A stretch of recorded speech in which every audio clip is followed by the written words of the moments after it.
Today we're going to talk about my day pack.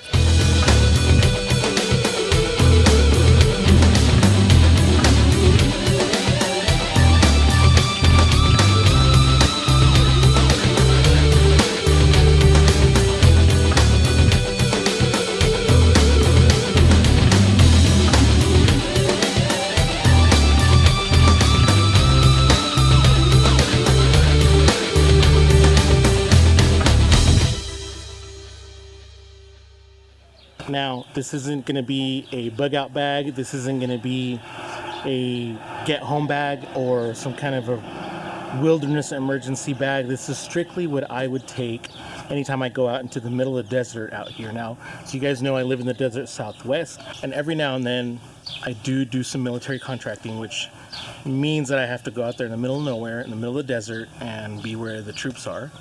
So this is going to be my going out into the desert bag. There are some things in here that are considered survival items, but mostly it's just things to keep me comfortable or things that I know I'm going to need every time I go out into the desert or the wilderness out here in the Southwest. So let's talk about what I have in my bag. This isn't going to be a review. I may do that later, but I think there's enough information out there on the bag that I use. I do use the 511 Rush 12 as a day pack. Again, I'm not going to take the time to review the bag. There's a lot of other videos out there on YouTube that talk about that. I just want to show you what I usually carry out into the field as my personal day pack. Alright, so first things first, I do use the Rush 12, which is supposed to be their half day pack. And for some people, they say, oh, I can fit 24 hours worth of stuff in here. In all honesty, for somebody like me that does a lot of stuff in the outdoors, that does a lot of field work in our particular job, this really is just a 12-hour pack. And so I'm going to show you what I do with it and how I configure it and give you an idea of how I prepare to go out into the desert. So the first thing is this admin pouch here at the front. Now, the pockets are clamshell type opening, which means you can open them all the way out, and that's fine. You can also half zip them and just reach in there, grab what you need, and close it back up. But for me, let me show you what I carry in this front admin pouch. The first two things are pretty obvious. This is a military style poncho in its own little storage bag. This is ripstop nylon. Now, a poncho, as you guys know, is part of your cover, which is one of your 5 C's of survivability, if you follow Dave Canterbury. Ponchos aren't just good for rain, though. They're awesome to have for shade or as a tarp whenever you're out in the middle of the desert and you just have no shade. It's very easy for me to find at least 2 points to tie a ridge line, flip this over the top of it, and now I have shade. So a poncho is indispensable. Gloves, again, kind of self-explanatory.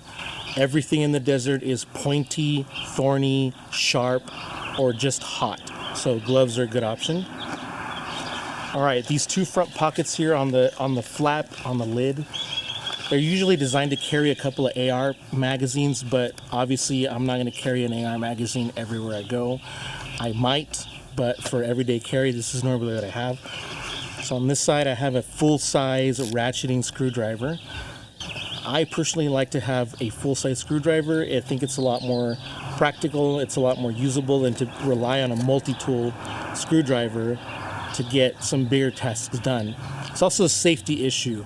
This is just a lot easier to use, and if you're in some kind of a nervous situation, it's easier and better to have control with this. So that's a full-size screwdriver.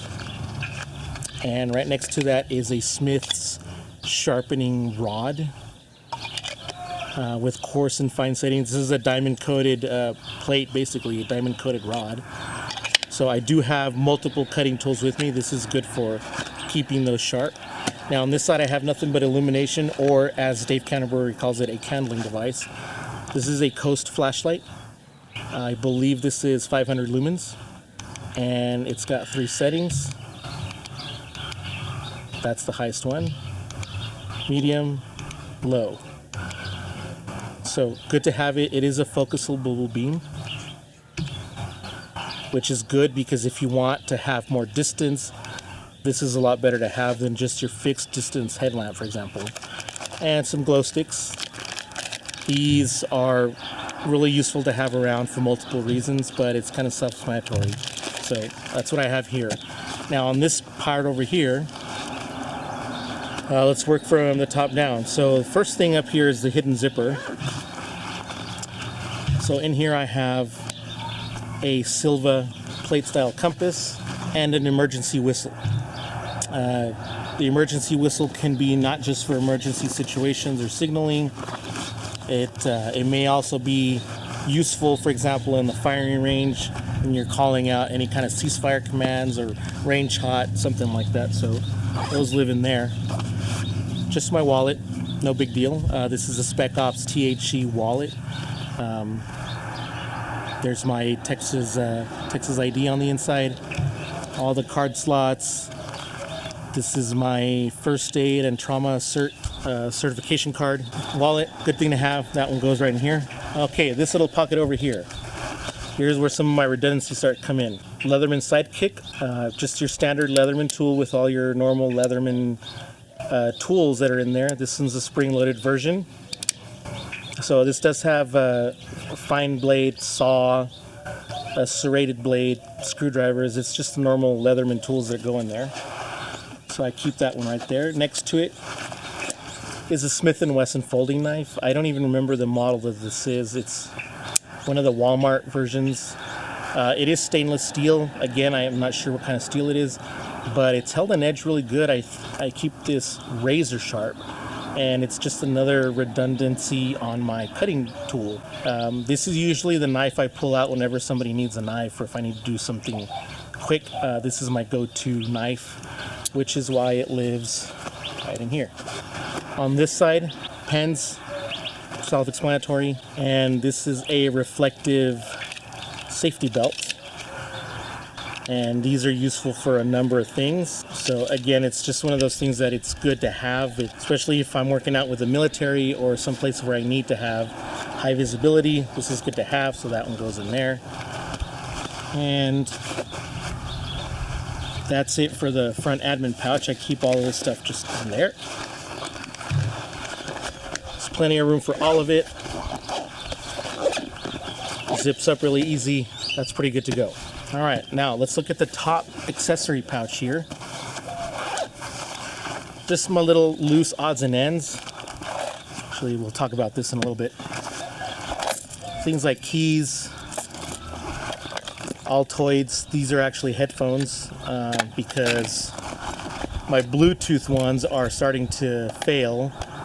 I guess these are fake Chinese AirPods.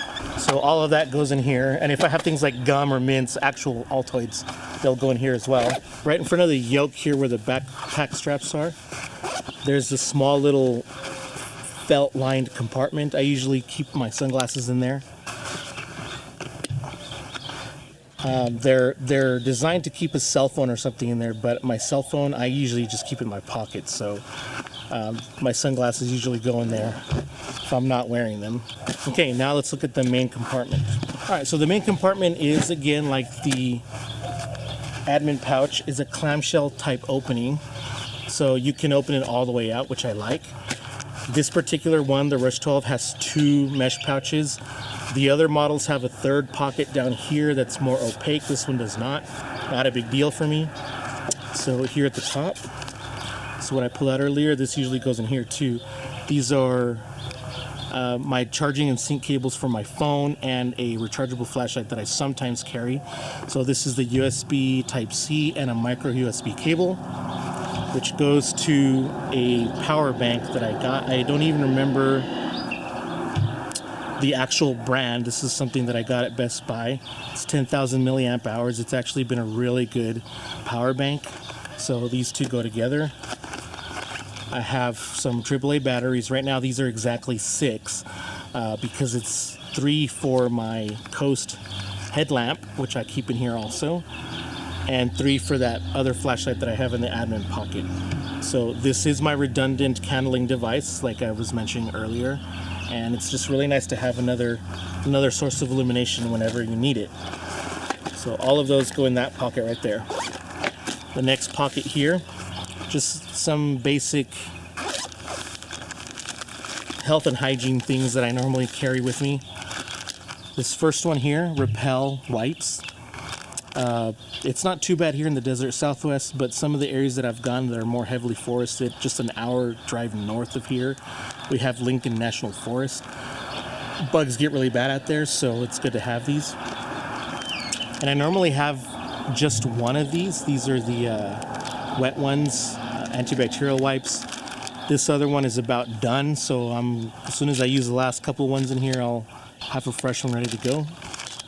But all of those go in there, along with some stormproof matches. So these are the UCO stormproof matches in a waterproof container with some extra strikers on the inside and one on the outside. So that goes in there. Now let's look at the main compartment over here. This is where a lot of my quote-unquote survival stuff might go. Right away, this is a boonie hat from 511. Being in the desert Southwest, this is part of your cover. It can be a life or death situation to be caught out in the sun without some kind of protection from it. So a hat is indispensable. This is really a life or death item out here. Same thing with a shamag. Now this is the Blaze Wrap from 511. I don't know if they still make this, but this, unlike your normal tactical shamags, this is not cotton, this is polyester. I'm still testing it out. I'm very curious to see how it performs in comparison to the cotton, but so far I'm liking it. It's lighter than the cotton. It's a little more breathable. It's a little cooler, and because it's polyester, I'm guessing it's going to be faster drying than the cotton. Cotton tends to retain moisture really, really badly, so polyester should be a lot better in that regard. So I keep that in there as well. And again, something like this can absolutely be a survival item out in the desert. Ride in the Rain notebook, pretty self-explanatory. Just always good to have something to take notes on, leave notes with, whatever it is. So that's a Ride in the Rain notebook. I like these because the pages are detachable and it's got some handy information on the inside of the covers. So just good to have. Cotton bandana, another one of the 10 C's of survivability. And again, being out in the desert Southwest, this is a survival item. This particular one is a McGovern bandana with a map of Zion National Park, which is one of my bucket list experiences. So, cotton bandana. Fire kit. So really quickly, I'm not going to take the whole thing apart, but I have in this front pocket here a signal mirror, just a small signal mirror. I have some fat wood in here, little piece of fat wood, a Light My Fire Scout ferro rod and striker set, and here in the back I have another UCO Spark Force, which is the self-contained ferro rod and striker combo. Just in case. This is something that I can break out and give to somebody else if they need it. And I have some more matches in here. And some jute twine to use as tinder, with another striker here taped to the lid. Now this is my breakaway fire kit. This is usually what I have with me. That's my primary fire kit. The other matches that I have in here are just extras. I don't always have them in there. I just happen to have them. But this is what I would go to for fire. This little pouch here is my just in case kit. I don't always have this one with me. It's got some tools in there that may come in handy for certain situations, but not always. So I actually I can take this out of my pack and save on the weight if I don't think I'm gonna need this for any reason. But in here, I have some electrician's snips. They're designed to cut through Cat5 wire and coax cable and things like that. So for things like 550 cord or bank line, they're a piece of cake. This is a P38 can opener, Vietnam era. I have a Smith's sharpening stone in here, just a small little Arkansas stone. And again, I know this is redundant, but that's why this is one of those things that doesn't necessarily have to get taken with me. And a couple of rolls of this. There's another one in there, but it's just regular duct tape that I've taken off of the main roll and rolled it into 20-foot sections here. So there's 2 of those in here. So I have 40 feet of duct tape in here if I need it. On this other side, I have a little sparker and some quick tinder tabs. And these 2 pockets are Allen key multi-tools. These have between 7 and 8 Allen keys on each. They're Craftsman tools. And this is an imperial sized one, and I have a metric one over here. So that's in this little pouch. Again, I don't always need this, but it's nice to have it if I do. If I know that I probably won't need to use this for any reason, I'll take this whole thing out, and I still have fire, I still have a multi-tool, I still have a screwdriver, and I still have a knife sharpening system elsewhere in my pack that I don't necessarily need to have this with me. So that's the other thing. Water bottle. This is absolutely essential anytime I go out into the desert. This is just a regular 32-ounce Nalgene bottle, and I do keep it in this Camelback water bottle pouch, but this is just a normal Nalgene water bottle. I do prefer these with the lid that is attached to the bottle over something like this in which it's not. I have had the occasion where, because I'm tired or I'm stressed or something, I have dropped these over a boat or off the side of a mountain or something, and I will never see that lid again. So I prefer these. This helps keep liquids cold. It's not so great with hot liquids, but it does keep your water cold, especially out in the desert, which is why I keep this around. Having water is indispensable. I have an additional 2.5 liter Camelback bladder in the back here in the hydration pocket of my bag, so I can carry almost a gallon of water with me should I need to. So that's also in here. My primary cutting tool for being out in the desert, this is the Ontario Knife Company RD6. I've mentioned this knife before. I will have a review of this coming up soon. Just an excellent overall knife, really thick, but I never go anywhere without this.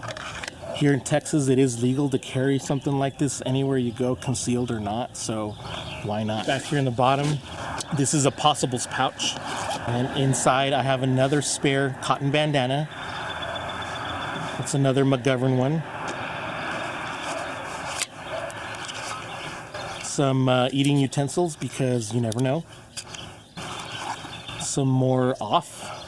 This is actually the stronger version of it. So yeah, that goes in there. Also, again, more UCO stormproof matches. These are the bigger ones, but I do keep these in there as well. And a bug net. Ben's bug net. Again, critters can get pretty hellacious out in some parts of the nearby forest, so I do keep these in here. On this other side, I have a spare, this is the Strike Force. This is a larger version of that Spark Force Fire Rod and Striker set. Some number 36 bank line. This is about 200 feet of that. Some more jute twine and a regular Bic lighter. So this is just a smaller version of a Possibles bag. This one's tailored specifically to my own needs and my own experiences out here in my part of Texas. So that usually goes in here at the very bottom. Sometimes I'll put this in there, but it didn't fit in there today, so this is just some 550 cord. This is about 50 feet of 550 cord right here. And last but definitely not least, I have a full trauma kit and first aid kit. And I'll describe what's in here in another video. I don't want to let this one go on too long, but this is a pretty well stocked first aid and trauma kit. I have triangular bandages. I have a trauma bandage in here. I have a couple rolls of this rolled up gauze, more shears, albuterol inhaler. I am asthmatic, so that one is kind of an important thing for me. Medical tape and EpiPens also. I have had the need to use these on someone else. Things like CPR barriers. These are BZK wipes, which are disinfectant wipes. In here is another, this is my boo-boo kit, which is like small band-aids, little moleskin blister pads, things like that. And some extra band-aids out here. This Altoid tin here in the back is things like Advil and Benadryl, Imodium, just little things that we may need that are over-the-counter stuff. Another set of latex gloves right in here, and this all is packed away and tucked in my bag. But like I said, I'll give you a more complete breakdown of this first aid kit in another video. Alright guys, well that's been pretty much the entire breakdown of my day pack for being out here in the desert Southwest. Some of you are probably wanting to hear a little bit more detailed explanation of my philosophy of use on some of this. I may get into that a little bit later on, but for the sake of keeping the video from going into overtime, I'll just give you a quick breakdown. If you guys have any questions about any of this stuff specifically, feel free to put them down in the comments. I usually try to answer all of the questions and all of the comments on my channel. So if there's something that you want to know more about, feel free to just add it in the comments. If there's anything in my pack that you're confused about, or maybe you aren't sure how I would use that or how that would apply to something like your situation if you're trying to build your own pack, again, just message me and I'll be glad to answer your questions. Now, I didn't cover food in this breakdown. More likely than not, whenever I'm out there somewhere, I'm going to be in my car. So food is usually kept in a cooler in the car that's separate from my bag. When I go rucking, which means I'm taking everything I need to live for the next day or two on my back, then yes, I will have a food pouch in there. But it can be anything from a couple of field stripped MRE to a bag full of peanuts and trail mix and Cliff Bars. Whatever combination of food I think I will take out there, that usually goes inside the bag too. Now the great thing about these Rush series bags is, for example, if I need to take some stuff out to make room for my food bag, I can take things like this Possibles pouch and even my water bottle pouch, and I can MOLLE attach them to the outside of my pack, so that frees up a lot of the space inside my pack for my food. So these usually go on the sides right here, and that frees up a lot of space on the inside. But if I'm not carrying a lot of food in my pack, I can put everything inside the pack and just have a lower profile whenever I'm carrying that bag around, or if I'm sticking it in a compartment in a vehicle somewhere. Guys, that's my breakdown on my EDC/desert outdoor bag. Once again, let me know if you have any questions or comments. Feel free to put them down in the comments. Don't forget to like, subscribe. I try to have a new video up every week. So far, I've been pretty good with that. I am a brand new channel, so all of your support really, really helps out, guys. Once again, stay safe, be prepared out there. I'll catch you guys next time. Casual Woodsman out.